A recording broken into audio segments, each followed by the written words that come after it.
Recording studio Hajipur Vaishali.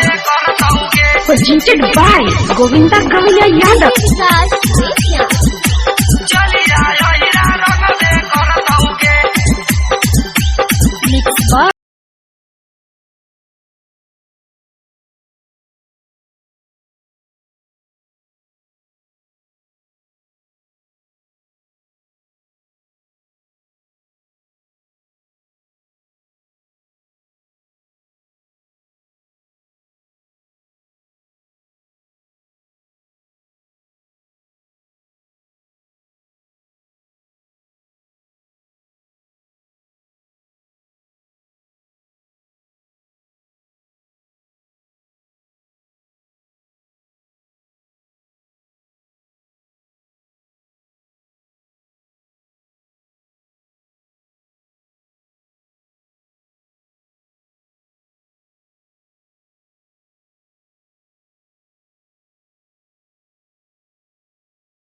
आज मलबौ डाल के न चाहाया जो उहा उहा डालबौ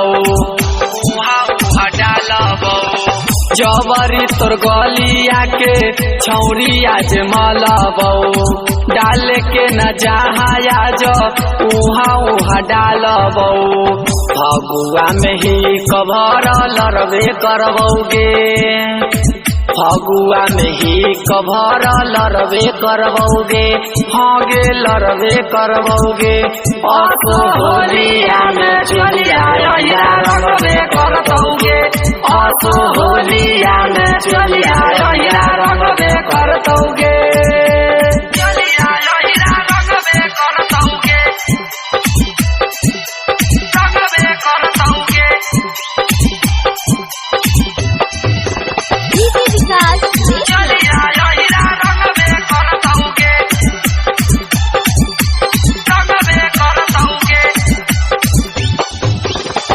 साल भर से तोहारा पर लागल रहे आसगे गोविंदा गवैया के तू तोड़ देली निराश गे